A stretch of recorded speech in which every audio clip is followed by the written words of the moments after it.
Hello mga karosas, nandito ulit tayo ngayon sa kusina. Samahan niyo ako ng kakaibang luto. Meat with eggplant and potato. Ayan, maglagay lang tayo ng kunting mantika. Iwas kolesterol.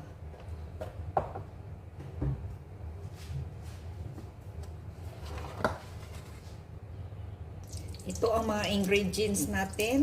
Half cook na eggplant. May small onion tayo, hindi na hiniwa. Potatoes. Tsaka tomato.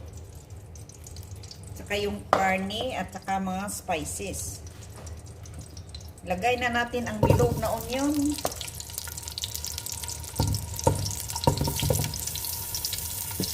Tapos i-fry natin ang spices. Lagay natin ang kunting turmeric, kunting paprika, siyempre ang black pepper, hindi black pepper, black lemon,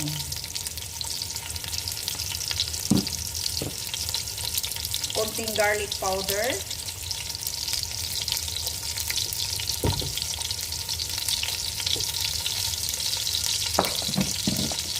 itong masala, hindi ito masala. Saka itong mixed spices. Nandito na lahat, mga hot pepper, lahat-lahat. Ayan, damihan natin kasi masarap yan. Siyempre, ang kunting black pepper. Ayan. Try lang natin.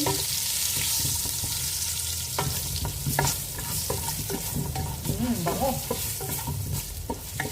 Ayan, para hindi masunog, isunod natin ang patatas.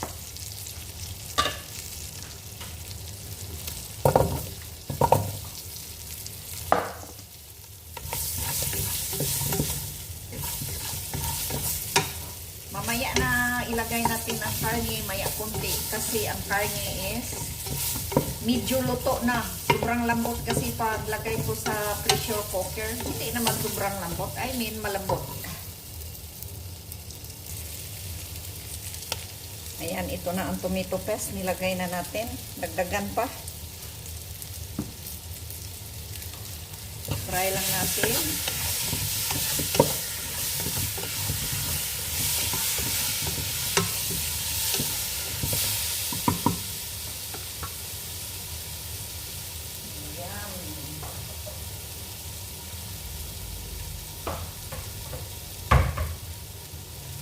Pwede na natin isunod ang karne. Ayan.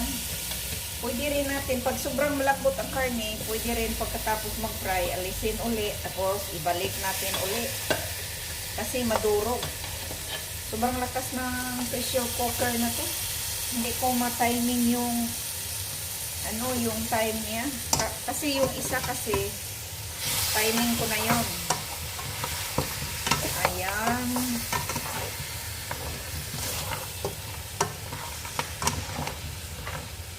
Hindi lang natin haluin masyado kasi malanta. Mamaya ang half cook na talong, mamaya na yun. So, ilagay na natin ang kamatis.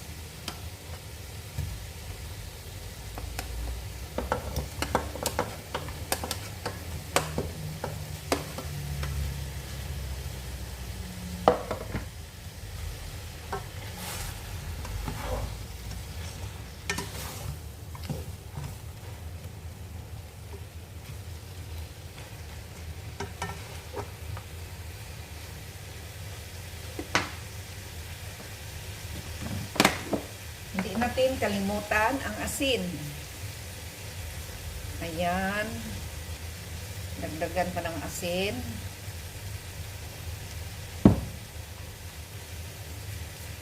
Masarap ito mga karosas, parang mechado.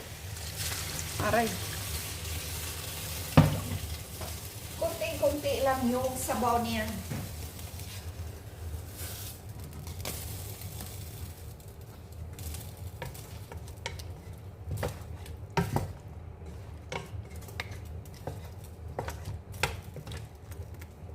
Kasi ano ito siya, parang malapot yung sauce niya, kaya kunti lang ang ilagay na tubig. So, pakuluin lang natin. Kumusta na kayo mga kapwa ko OFW? Mamaya mayroon pa akong lutuin, mamaya alas 5. Ito para ito sa mga bata. Kasi ang mga bata hindi naman yan magpapasting.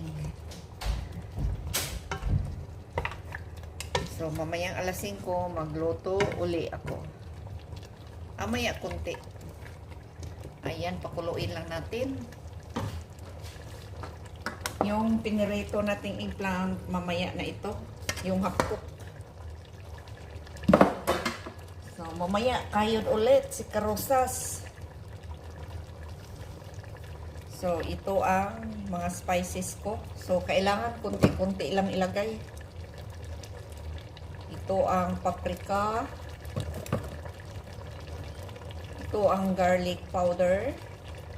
So, marami akong spices ginamit mga Karosas, pero konti-konti lang ang nilagay ko kasi pangit pag masubrahan.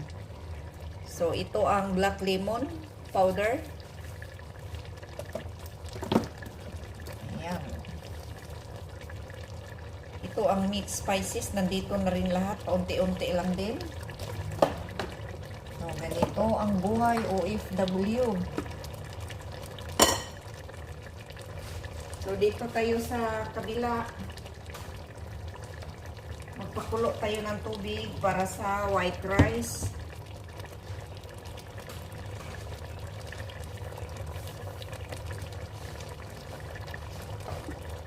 Masarap ito. Ayan, ang white rice. Nagpakulo tayo ng tubig. Kasi iba ang pagkaluto sa bigas dito, sa kanin. Kasi iba ang pagkaluto dito sa kanin. Kailangan ibabad mo na yung bigas mga 30 minutes. Pagkatapos,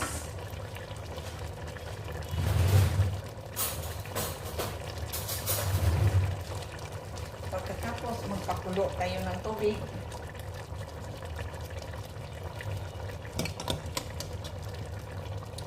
Ayan, ito natakpan muna natin kasi magligpit pa ako sa kinapihan. Ayan, kulong-kulo na mga Karosas.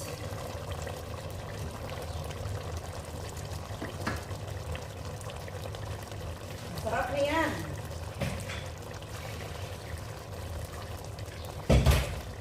Ito na yung bigas natin, nakababad.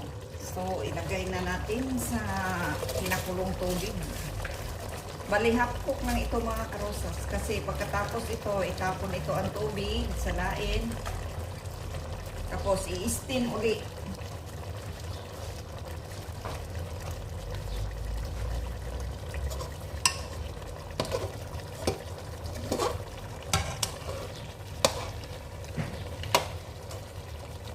Wow, sarap na. Sarap na mga Karosas. So, itong talong, mamaya natin ilagay. Kasi luto na ito. Ilagay lang natin sa ibabaw. Mas lalo siyang masarap. Ayan, hanggang dito na lang tayo mga Karosas. Ingat kayo, kapwa ko OFW. Huwag kayong magpagutom. Alam ko, lahat tayo dito ay busy. Ingatan lagi natin ang sarili natin. Bye-bye everyone!